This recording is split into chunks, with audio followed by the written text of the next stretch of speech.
there's a musical intro that comes in before we do the show every week, and it always confuses me slightly because as it gets nearer to launching the show, the tempo slows down. So I'm always sitting here drumming along, and then I realize you have to do a little bit slow. Hello, everybody. You're listening to Men's Radio Station, www.mensradiostation.com, coming at you, of course, on our website, coming at you also on Twitter and on Facebook. And remember, please, because I know this goes out all over the world, go on to our Men's Radio Station website, not the website, YouTube channel. YouTube site. The Count of Cannabinoids speaks. On our YouTube channel, just look up Men's Radio Station, you'll find us. It would be so great if you could hit the like button, hit the subscribe button. We would really appreciate it.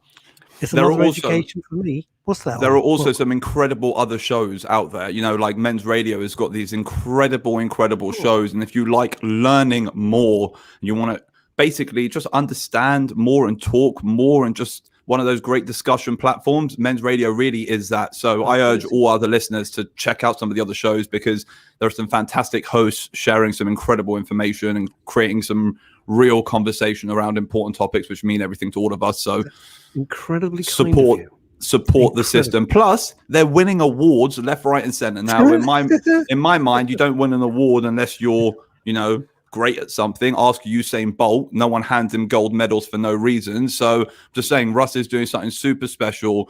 And if cannabis is not your topic, Men's Radio will definitely have a topic for you. So please check out the station. Hit that like button.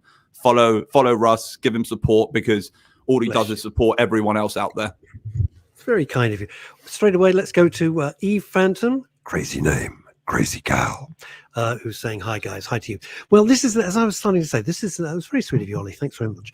This is an educational rocket ride for me. It's been amazing. I don't know what this is. Week, heaven knows. 31. Week 31 of this show. I'm so thrilled, and I'm so proud of Ollie. We're 21 weeks away from a year. 21 weeks away from a year. I know. It's fantastic. Alan Samuels has come on. Before we get our guest, who I know is waiting in the digital green room, enjoying a digital glass of water, a digital sandwich. Digital Aperol Spritz. Alan Samuels. Hello there. Evening, gents. Just purchased my first bottle. That's from you, Ollie. Brilliant. Thanks so much, Alan. Thank you so much. Alan, stay in contact with me. Message me on Facebook. Let me know how it goes for you. If you want any, chat about it, feel free to reach out to me. Would love to talk to you. Jamie Wisdom, hi team, great work as always. Thank you. So thank you to you as well, Alan, the coffee king of North London. Now, can I say one thing? Say whatever you like. A gentleman with the name Wisdom just said we're great. So I mean, if Wisdom says we're wise, it's got to mean something. When the wise start calling us wise, Veronica Curran's just joined us. Evening, guys. Looking forward to your guest. So are we. So I'm going to hand it over to Ollie, and then we're going to have a word from our sponsor, and then we're going to meet our guest, who is jolly special. Ollie, over to you. Shall we do the sponsor first? Yeah, let's do the sponsor first. Let's do the sponsor first. Get out of the way. I'm sure you've heard before that good quality CBD needs to be really, really expensive. This is the new view of CBD. A product created by users for users. A product at an affordable price, available everywhere, at any time, at the simple click of a button. Just CBD and MCT oil. No additives, no preservatives, and no flavor enhancers. It's a simple subscription-based service. The cleanest possible CBD delivered to your door for the lowest possible price. Your product, your rights for the lowest possible price.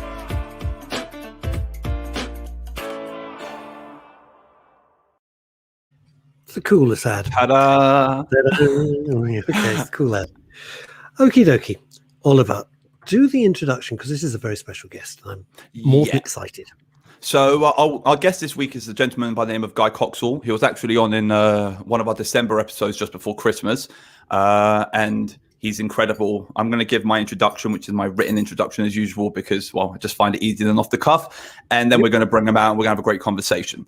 So we've mentioned over the last few weeks, there are 1.8 million active cannabis users in the UK, medicinal cannabis users in the UK. 0.25% of them are on the legal system. That means there's only 5,000 active medicinal patients who are not deemed to be criminals in the UK.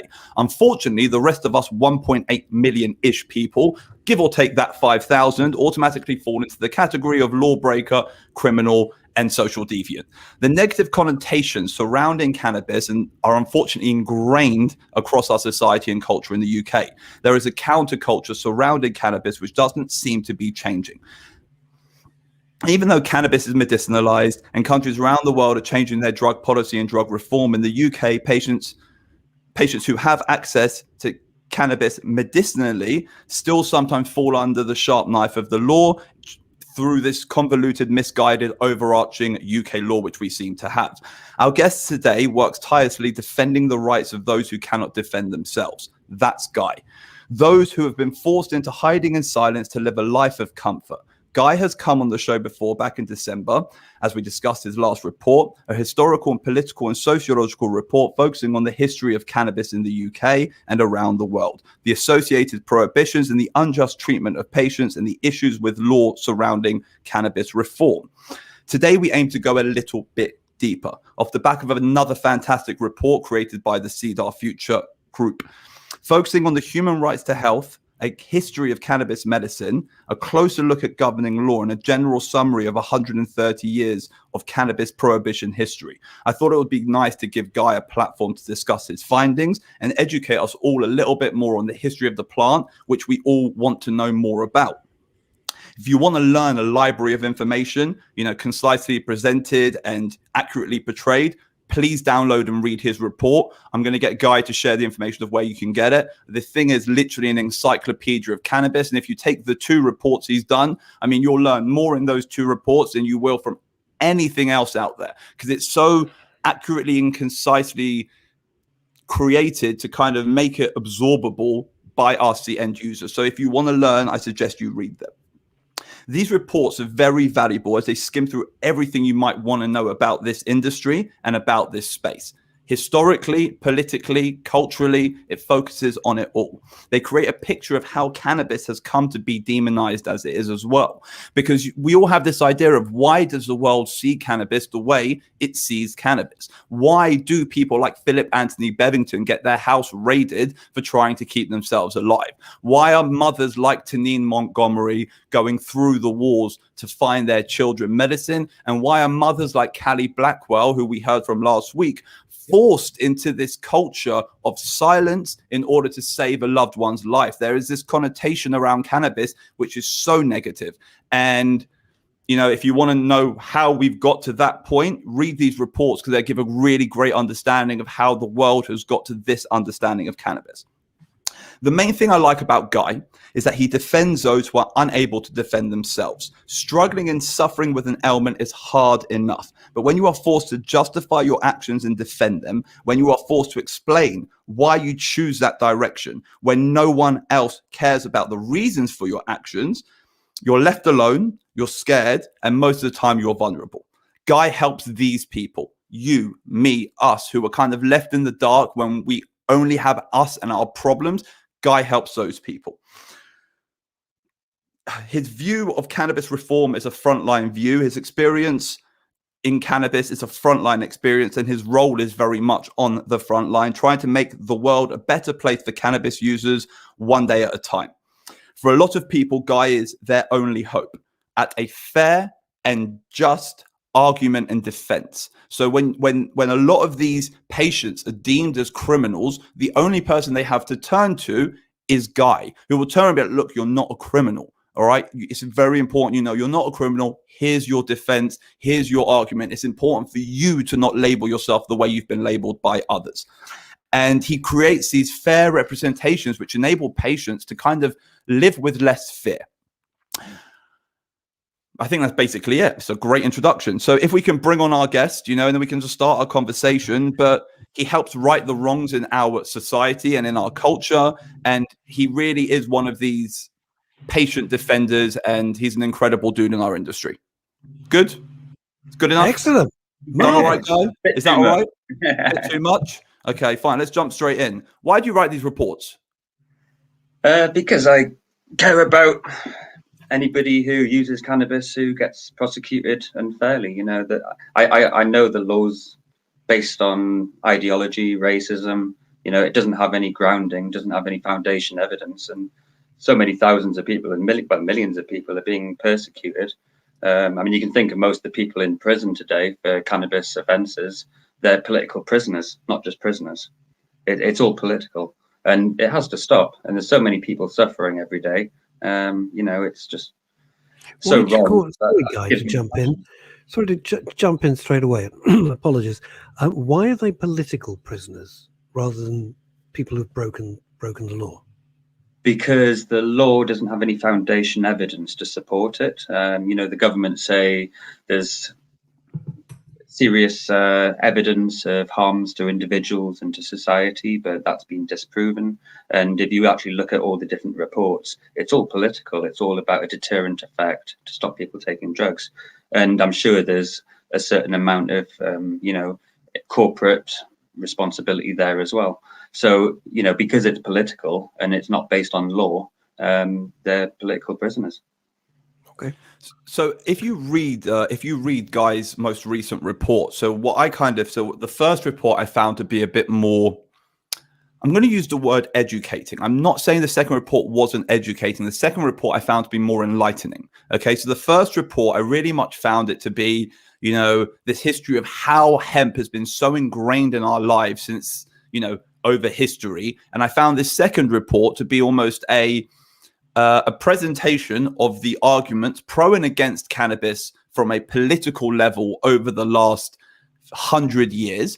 And it very much portrays an understanding of what Guy is saying. So over the last 130 years, very briefly, I mean, I don't want to steal his limelight, but over the last 130 years, there's been around 20 different reports. Okay, everything from Queen Victoria did a report to LaGuardia, the former mayor of New York, did a report. You've got the American government have done many reports. Now, based on how, as a sociologist, the one thing I was taught at uni is you can find out anything you want from a piece of research, depending on how you research. If you research to find things wrong, you find things wrong. And if you research to find things right, you find things right. You interview 10 people, and if those 10 people are all pro the argument you're trying to represent, you will come up with an argument which is very much pro. If you interview 10 people who are counter said argument, you will create an argument which is counter.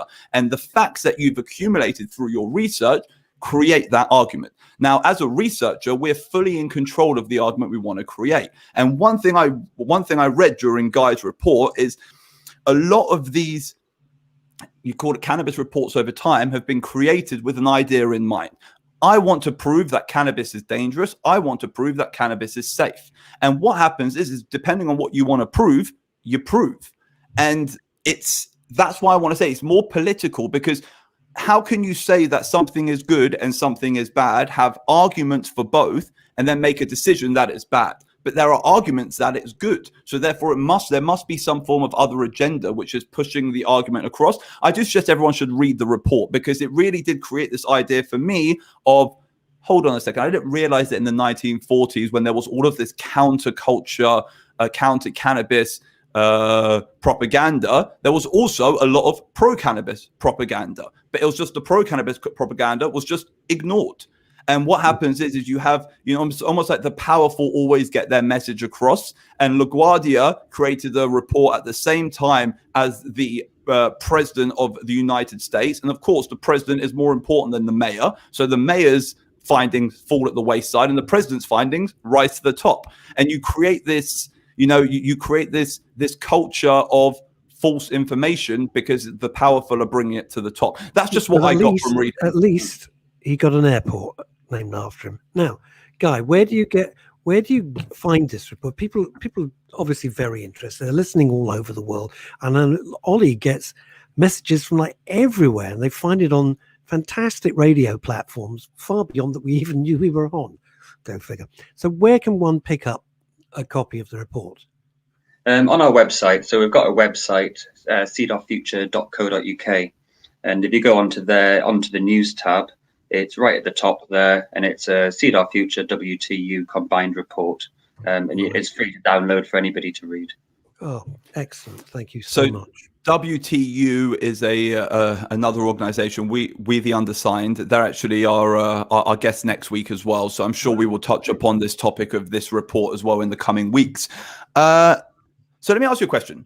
How do you find all of these reports? Because that's one thing which I was trying to get my head around. Like, how did you find this Victorian report, and how did you find the LaGuardia report? How did you know that they've even been written? As in, like, are they there? As in, like, are they there and just constantly being ignored, or did you have to really go looking for them? I did have to go looking for some of them, but there's a lot of information out there. There's a lot of people who have been researching this for decades, and that they're trying to get all these reports out. A lot of the history in the report actually came from one book, which I've actually got here, and it's by Rupert Symington, and it's Cannabis: A Study of Its History, Prohibition and Use by Rupert Symington. You can get it on Amazon. It's a really good book, and it goes into much more depth than the report. I took parts out of that.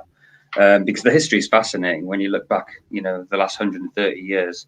And like you say, Ollie, there's so many different reports, especially governmental reports, who have been commissioned by the government to find what they want to see. So when the government and the Advisory Council for the Misuse of Drugs come out with reports on the harms of cannabis, you find that a lot of it is very inconclusive. And it says, that there is some harm there, but maybe this isn't quite right, and we don't have the evidence for this. And of course, every substance has harm. You can drown in water. Yeah. I like that. My man. Yeah. We didn't rehearse that, by the way. We didn't rehearse that. That was complete chance. We took over the German Street Theatre for rehearsals. Can I act as devil's advocate, Guy? Which is kind of what I've got to do, because I'd like to just put the other side of it. And I'm not speaking from any viewpoint at all other than trying with a thirst for knowledge. Are you convinced that all the reports are skewed, or do you think some of them are genuine? In other words, the ones which are more negative. Definitely the negative ones. I mean, when you read the report, it actually goes into why they brought out these negative reports. It was not often to help corporations. We spoke last time in December about the industrial hemp industry. And at the time in the 1930s, when Aslinger was pushing for the Marijuana Tax Act of 1937, there was a lot of competition between the new plastics industry, the cotton industry, the paper industry, and hemp or cannabis was the main competitor. So there was that side of it. But I think also control. They've always allowed alcohol and tobacco, which are far more dangerous drugs than any of the drugs combined. In fact, about 90% of all deaths are related to alcohol and tobacco, but they're legally available in every street corner, every shop, supermarket you can go to. Everywhere. Absolutely everywhere. Cannabis is far less harmful. I think it's also important to realize, when I'm coming from a sociological perspective, again, I'm not blanketing every single report as being negative and positive, but there were little moments like classification. So when someone turns around and says in the report, this study focuses on cannabis, heroin, and cocaine as 3 of the most dangerous drugs. Now, that is not a report on cannabis. That is not a report on cocaine, and that is not a report on heroin. That's a report on Oliver, Guy, and Russ, and saying, Oliver, Guy, and Russ, all right, speak French, have radio stations, and do this. But it's not. With 3 different people. You can't combine. Oliver's got anger issues. Russ is this and Guy is that. So all 3 of them are that. Now, a lot of those negative reports focusing on drugs over the last 100 years have grouped drugs together to focus on drugs as a kind of a combination. Now, that is the number one sign. Now, don't get me wrong. There are some of the other reports which were super lenient. And I was like, well, I also know that they're a bit too relaxed. So there's got to be a healthy middle ground where you're not trying to prove that something's right. You're not trying to prove that something's wrong. You just want to actually evaluate it based on what it is, a fair evaluation. And one thing I felt from all of the reports is not one of them is a fair evaluation. They're either pro or counter. Now, of course, I prefer the pro-cannabis, reports. I think that they're more valid, but I would like to see a report which is, well, a bit more like level playing fielded, if you know what, do you understand what I'm trying to say? And that's one thing which I got. Let me ask Guy a couple of questions. And before we do that, one of our absolute regular listeners right across all the shows is Chrissy Holt. She's Happy listening birthday. live from Spain, and it's her birthday today. Happy so the least birthday. we can do, you can get this in the other channel. Happy birthday to you, Chrissy. Have a lovely time on the farm. She lives on a farm in the middle of nowhere in Spain. It's amazing. Now, Guy, let me just ask you this. All of us have been brought up with, I'm trying to avoid the word indoctrinated, but certainly brought up with the sort of following thought, which is that cannabis is a gateway drug. And if they open the gates and say, yeah, have cannabis, the next thing you know, everyone's going to be, I don't know, smoking crack cocaine on the corner of Old Compton Street. I don't know. Where do you stand on this whole gateway argument? And by the way, I totally agree about tobacco, totally agree about alcohol.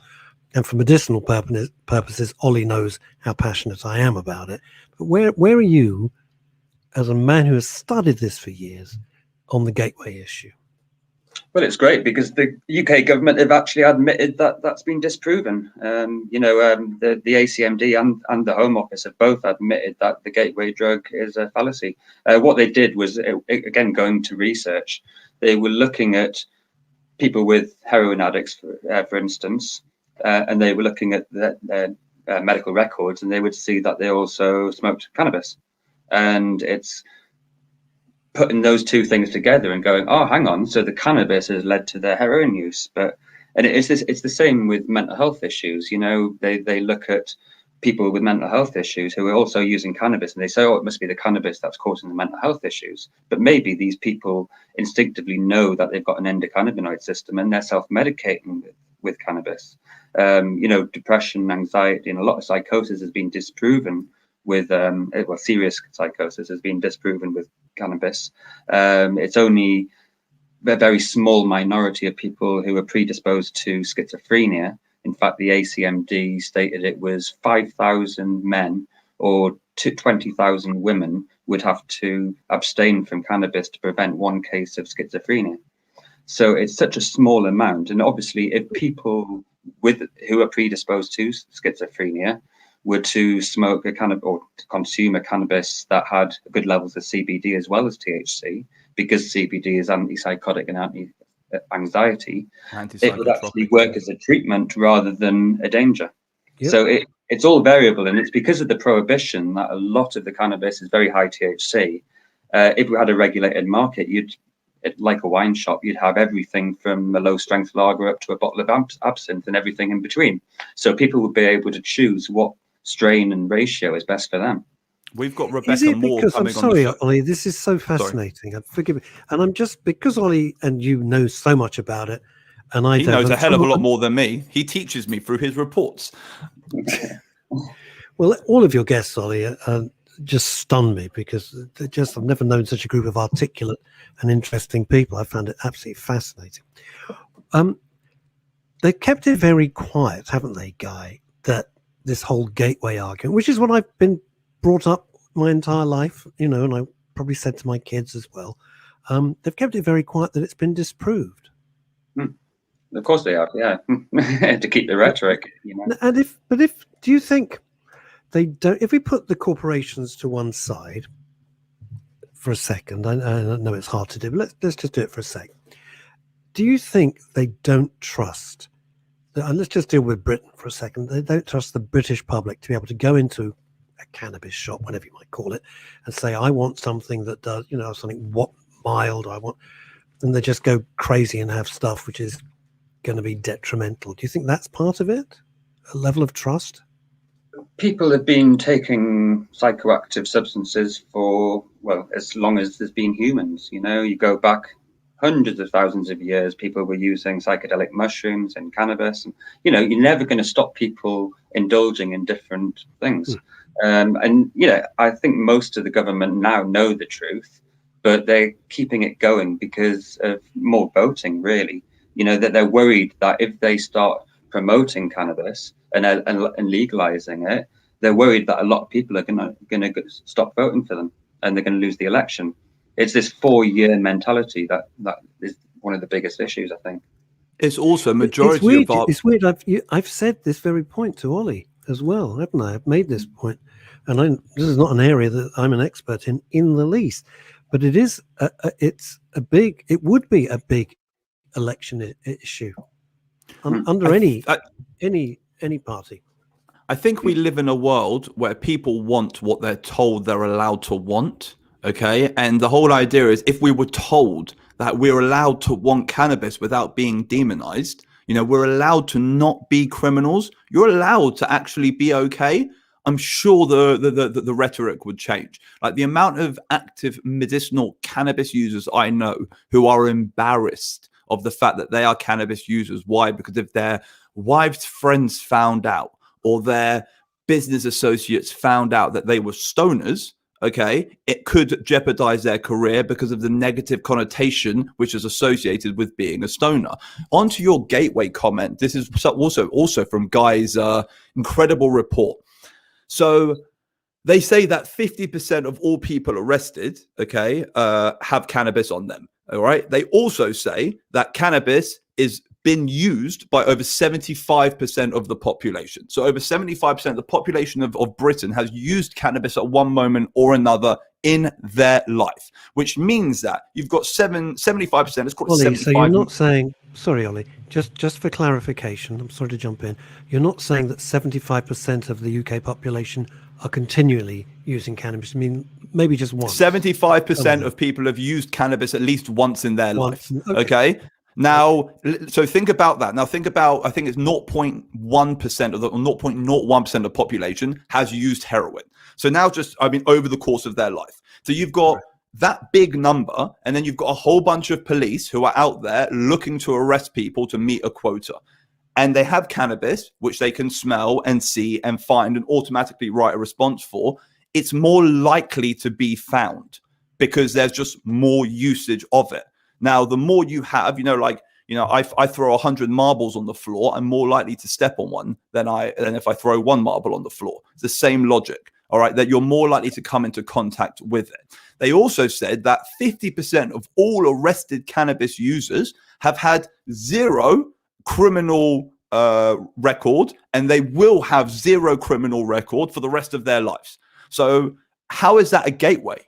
75% of the population have used cannabis. 0.1% of the population has used heroin. Like, the logic would be that if 75% of the population have used cannabis, then 75% of the population would have used heroin because it's the gateway. Okay. Do you understand what I mean? So the math doesn't make sense. And then you've got on the other side, you've got this idea that 50% of all people who are arrested for cannabis will never get in trouble for anything else ever, not even a driving ban, as in their names never show up for anything.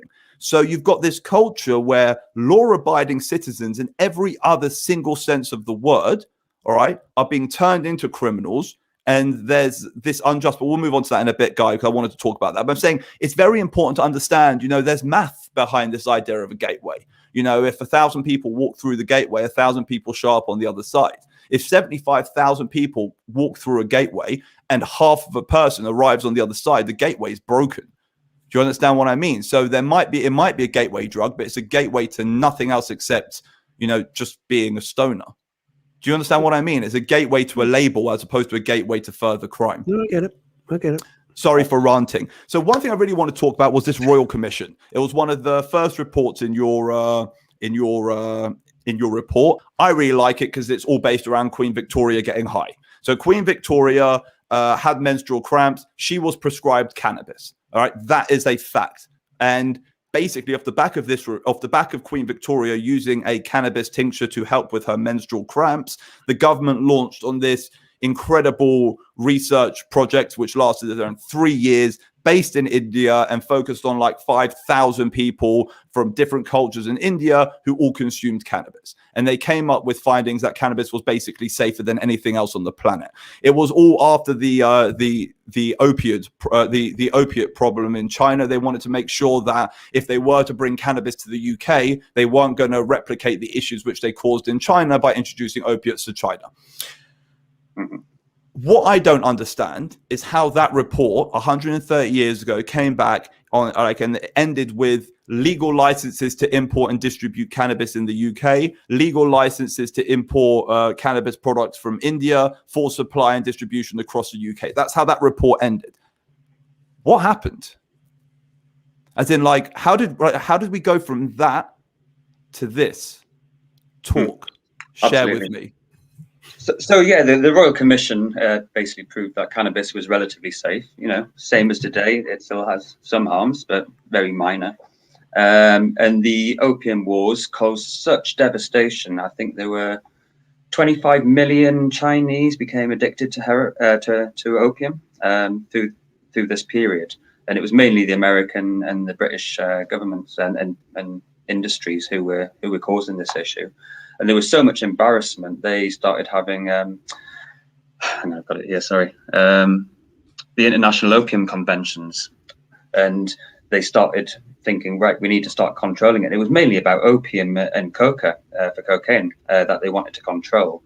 And then they started looking at cannabis, and they were like, why are we looking at cannabis? And it was mainly just some people who had ideas about cannabis. They called it hashishism, and said it's really dangerous and as dangerous as heroin. It was Italy, right? It was Italy because they didn't like what was going on in their North African territories. That was it. That's what I just remembered. Yeah, and there was the delegate from Egypt as well. And he was one of the main people who came in and said it's so dangerous. You know, you're going to have a worldwide issue if you don't prohibit it right now.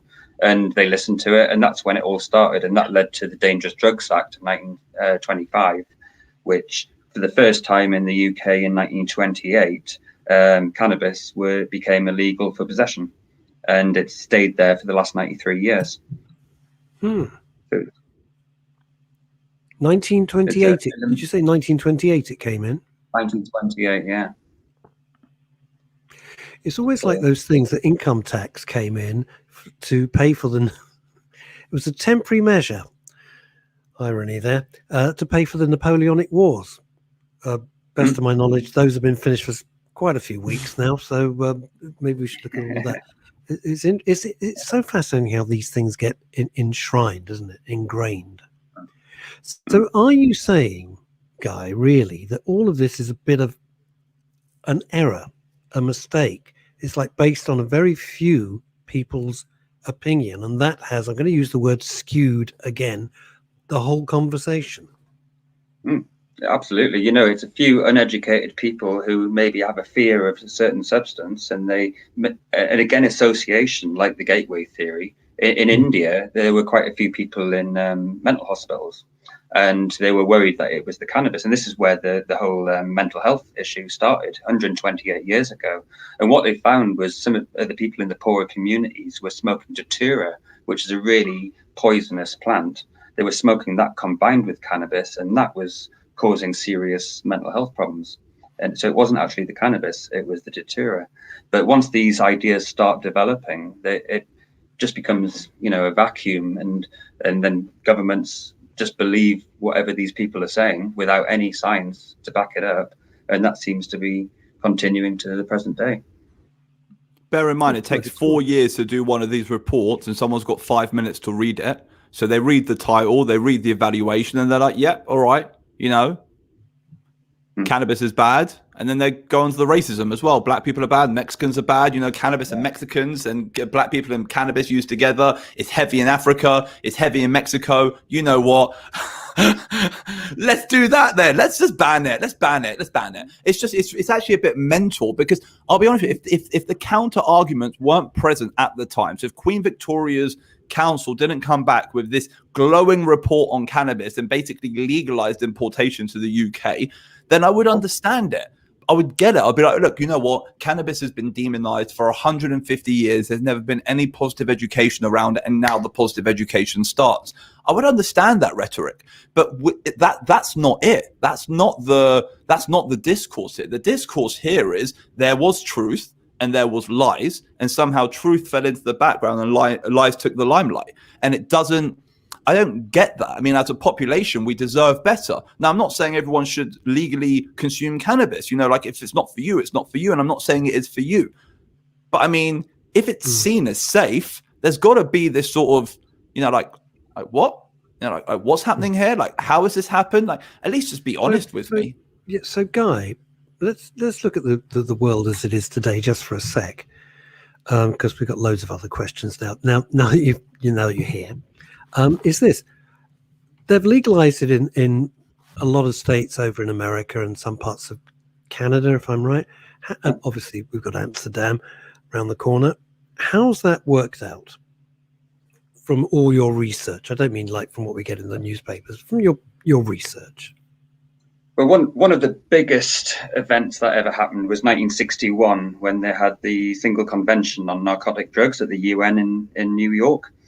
And that had been going on since 1950. And they were developing all the evidence, and they were ignoring all the positive evidence about cannabis and only taking on all the negative. And a lot of it was newspaper reports of people going out killing people, and there was lots of racism in there. And they actually changed global legislation based on that. And there's a great report. It's linked in the document actually by a history professor from the University of Strathclyde in Scotland.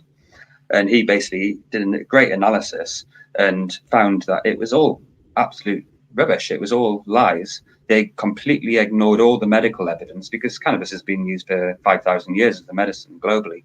And they ignored all of that and said, no, it's definitely got no medical use. It's very dangerous in all different circumstances. It must be. And that's why it became a Schedule 4 and Schedule 1 substance globally. And that, because everybody signed to the UN Convention, it made it very difficult for any state to be able to change that. And it's only more recently that countries like the US and Canada and so on have been able to actually look at it and go, hang on, this is actually a breach of human rights. We actually know that it is medical, and they've been able to change legislation. And we can do that here as well. In fact, in 2009 and 2010, the UN declared that the personal use, possession and cultivation of cannabis is a breach, the criminalization of it is a breach of human rights. And this is from the UN.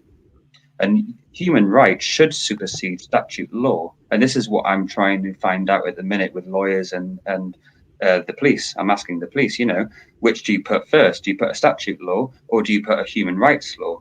Now, the UN have said that it's an essential medicine, and to restrict people having access to an essential medicine is a breach of Article 12, which is the human right to health. So if the police are actually breaching the human right to health by arresting people for personal use, then the police are actually in breach of international law. So it's a bit of a grey area at the moment. Explain that a bit more, Guy, because I'll be honest with you, so the human rights argument, all right, don't get me wrong, I love using it. It's my right, it's my human rights to do it. I love throwing it out there, but it's not one of my strong points, okay? When it comes to human rights law and stuff, I'm really not that clued up on it. And I was reading your argument, and no matter how much I loved it, and I love the fact that you're fighting for my human rights, I didn't really get it. I didn't really get how it's my human right. Because I always find that, look, when I say it's my human rights, it just seems like like the Joker card. Do you know what I mean? It's like the wild card. You just throw it down, human rights, and no one can say anything. And I was just curious. Do you mind maybe going into a bit more detail about that? Because even for me, it's just, as someone who doesn't really believe he has any rights on this world, I just would love to know what you mean by that, because it was a bulk of the argument was the human rights argument. Yeah, unfortunately, that seems to be the issue with the police forces and the governments actually of today, that they seem to think it's just a joker card, human rights. But if you look at the origins of law, it was all based on common law. And common law was based on the 10 Commandments, or how, it's the basic, you shouldn't kill people, you shouldn't steal, you shouldn't do this, that, and the other. And that was the bedrock of law. And then human rights law came after, but it's still the same sort of thing. It's common sense. You should have a right to health, a right to life, a right to a private life, and all these things. So this was enshrined in international law. It was taken on by the European Union, and it was taken on by the British government. And they can't take on these human rights and then just ignore them. They're important. They're more important than statute laws, which are generally just, laws generally based on common law, but adapted. And they base cannabis law on harms. So they're saying, you can't have this substance, you can't sell this substance, you can't, be in possession of this substance because it's harmful. We know it's harmful to people and society. But if that's disproven, and even the origins of that has been disproven, they shouldn't be able to continue using that as a law. especially when it's in breach of what I would consider higher laws like common laws and human rights. Are laws very often contradictory? Like, you used to be a lawyer, didn't you, Russ? Well, very long time ago. Yeah, so I'm not a lawyer, I'm not a doctor, I'm not a scientist, just a dude who loves cannabinoids. But I mean, from a lawyer's perspective, Ross, are laws more often than not contradictory? There's grey, as Guy said, there's grey areas, and that's what happens. I mean, certainly in contract law, which we're not going to go down that particular boring avenue, but in contract law, when you think someone's in clear breach, and then the lawyers come back, as we found out on so many occasions, well, it's a bit of a grey area. And you go, well, we've just spent God knows how much on drawing up the contracts. And they go, but, and then they will cite precedents, which will prove either case. You know, you can go either way because so when you're saying contradictory, they don't necessarily contradict each other, but there's some, to put it in a very non-technical term, there's some wiggle room. Because what I'm thinking is wiggle room where it all falls apart. See, what I'm thinking is you know, they're now they've legalized medicinal cannabis in the UK. As you know, we spoke to Jonathan Nadler a few weeks ago, and you know, Tanine Montgomery gets medical cannabis for her daughter, and you know, Hannah Deacon gets a prescription from the NHS, and you know, we have this medical system now. So cannabis is now a medicine. All right, that's what it is on the system. It's now a medicine. But all of these laws around cannabis still being, you know, like the devil's lettuce, and still being, you know, like that source of pure unadulterated evil still also exists. So it's a massive contradiction. And like I'm saying, as a non-lawyer and just a dude, I'm super confused, like really confused in this world. I don't really, and I'm smart in this industry, but I'm still confused. Ollie, don't forget, and I'm sure Guy will know this because he's clearly got an historical bent, which is always fabulous, is that when coffee was introduced, it was known as that evil bean. Coffee was termed that evil bean. It was going to do all terrible things to you. And eventually, it's true. And there was a huge outcry. And then they tried to start. I mean, it's a parallel to what we find ourselves now in 2021, because when the rise of the coffee houses, which became very, very fashionable, especially in London, places like Twinings on Fleet Street, etc., you know, where the people would meet and have conversations. And then they kind of changed their attitude. But there was a big outcry when that started. So it's only, you know, as they say, there's nothing new under the sun. This is really a repetition in many ways of so many other things that we've looked at. Coffee bizarrely one of them. Yeah. What we need to do is we need to demonstrate this in the courts. We either need to set a precedent in a court, and this was attempted in 2005, with the Quayle case, which Jeff Ditchfield was involved in, and that was about medical cannabis. Expand if you can. It was basically they were supplying people with all sorts of illnesses with medical cannabis, and they went to court, and they went for the Article 12 human right to health, which is what I just mentioned before. But this was before the UN said it was a breach of that right. And they took it to the court, and they said basically because it's illegal and not classed as a medicine, it failed. But now, because it is classed legally as a medicine, that could be reattempted now. And especially because the UN have actually said it's a breach of human rights, the human right to health. If that went to a court now, I think it could have success. So somebody like yourself, who is learned and has studied, would you be the sort of person who'd be, in the vanguard of this, or how would that come about? No, I mean, I'm not a lawyer. You know, I'm not a scientist. Like Ollie said, you know, I'm just passionate, and I love studying and researching and putting these things together. But we need somebody to take that on really to a court. But this is why this new report was written. I've been in contact with Outlaw for a little while. Explain who Outlaw is for our listeners. Outlaw, I would describe him as the Banksy Robin Hood of the cannabis scene. He wears a balaclava. Nobody knows who he is. He goes out, hands out cannabis to NHS workers. He goes out at Christmas and hands out money to homeless people. He does all sorts of great things, but now he's taking the government to court through a judicial review. And it was through discussions with him, myself and Phil Monk and others. And he was saying, if you've got any evidence you'd like to submit for this judicial review against the Home Office to try and get cannabis removed from the Misuse of Drugs Act, please send it over. And that's when I went on to full overdrive, like I do, and just, right, okay, I'll put something together for you. And it ended up a 70-page report, which is the one that you're talking about today. And that's why it's written different to the first report. The first report was really for the general public to be able to use to defend themselves and to give them all the information they need.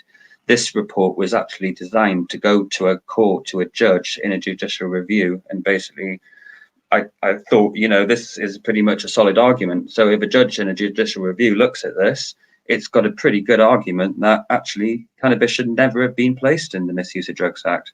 And that was the intention, really. And I believe Outlaw is going to use parts of it and in his judicial review. So, but you never met this mysterious fellow? Only through Zoom calls, and he wears his balaclava and has a voice synthesizer. So it's incredible. No one knows who this dude is. We don't know. It could be Ollie. No, it's definitely not me, because I thought it was Guy. And I had this conversation. I called up Guy. I was like, Guy, so you're definitely Outlaw? And he goes, I'm not. I was like, well, look, a mate of mine really wants to meet Outlaw. So just, do you want to put a balaclava on and pretend to be him? But listen, fingers crossed, we're going to get Outlaw on the show in the next few weeks. Like I said, we've got a Phil Monk from, yeah, he's going to be incredible. He's going to be incredible. I think he'll be incredible. I think he'll be an incredible guest. And he's very, very, at the same time. Very, very few questions for him as well. Very politically minded. So talking about politics and talking about patients and defending people, you do a lot of patient defense and you help people defend themselves. One of them, you were when in your last report, I read about Philip Anthony Bevington. I also read about an autistic child who you were helping. Now, you were helping this autistic kid who got caught with cannabis, and I'm so sure of it. Was that not you? No. Back in December? No. Sure it was. Anyway, so basically... I think I would know. No, fair play. Listen, I have a lot of conversations, a lot of things get muddled up and I make mistakes. I'm only human. So you said that at the moment you're doing a lot of patient defense for driving bans and things like that. And we're talking about so what happens is if you smoke a joint and you drive a car, they'll swab test you. And if they swab test you, you're more likely, you can lose your license. Now, what we were speaking to Guy about is the test and the test around this and how he helps people who are legal medicinal cannabis users who get in trouble with these tests. Now, the same way that you can go to your doctor and if you have issues, you take a Valium, you're not allowed to drive. If you drive your car, the policeman's never going to arrest you for driving under the influence of Valium or Oxy or any other drug under the sun. You're not allowed to drive whilst you're on it, but God forbid you have trace elements in your system, you'll be fine. I've had people show up at my house before. Let's be clear. They will, let's just 1 second, put the brakes on, no pun intended. They will get you for driving without due care and attention or something like that. They'll never find it though. It's really important to state that nobody should be driving in any impaired state whatsoever. And this is what I really want to. Thank you, guys. Really, what I wanted to get across. So what we're looking at is before you had Section 4 of the Road Traffic Act, where they would do a swab, do a blood test, find you had over a certain level of a substance in your system, but they would also do a roadside impairment test, the police, and check to see if you were impaired. If both of them came out positive, then they would lose their license, get a criminal record, and so on. And that's absolutely fine. But in 2015, they changed the law without any scientific reasoning. They basically said that it was for the deterrent effect and to increase prosecutions, because with cannabis, they were only getting about 70% prosecutions. They're now at about 96%. So it was all about money, really. And what they did was they removed the impairment test. So all they had now was a blood test. And if you come above 2 micrograms per litre of THC in your system, which you could easily get from just passive smoking, being in the same room as somebody.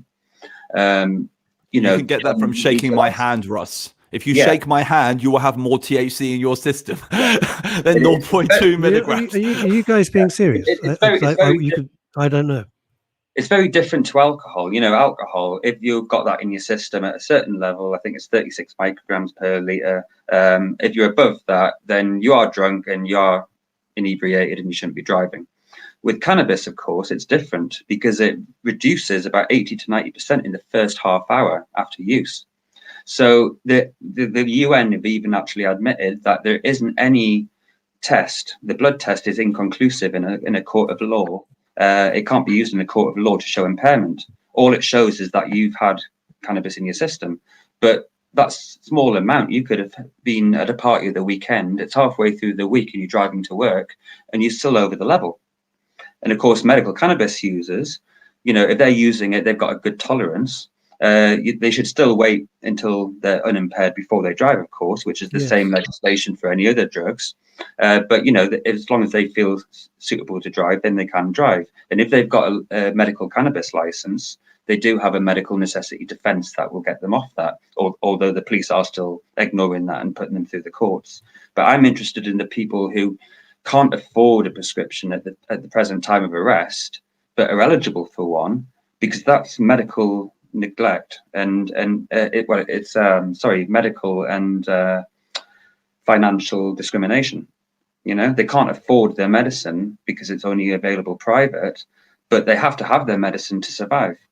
So these people who are losing their license and getting criminal records, it's out of order. And all I'm asking for, these people I'm supporting, I'm supporting them through the cases and hopefully we'll get some good wins.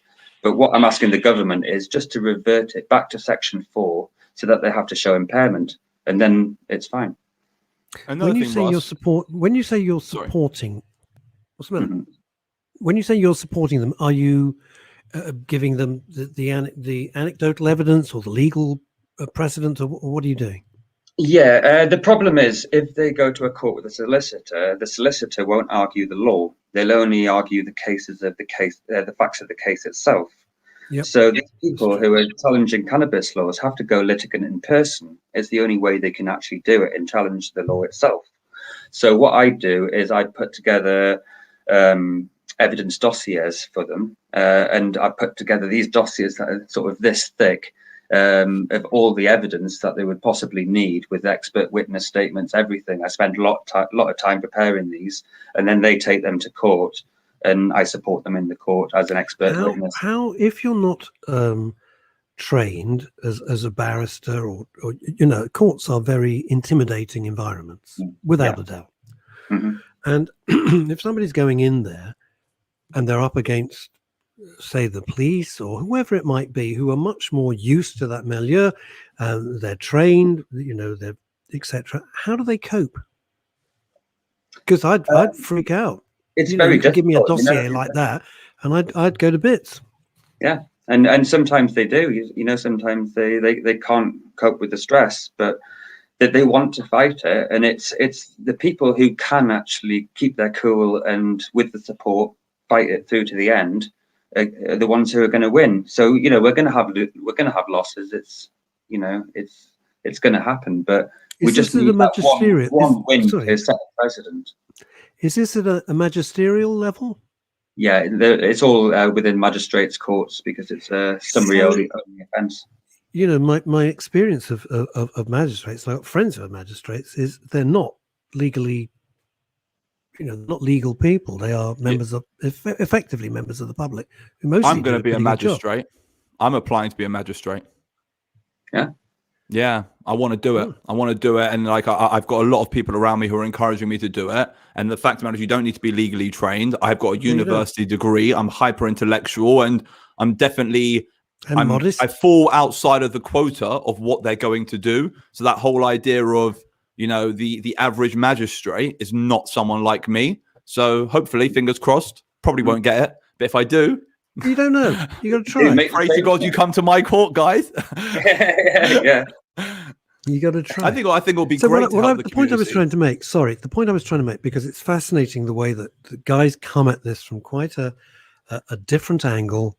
You're doing a lot of research and you're trying to get back to the basic legality of it all.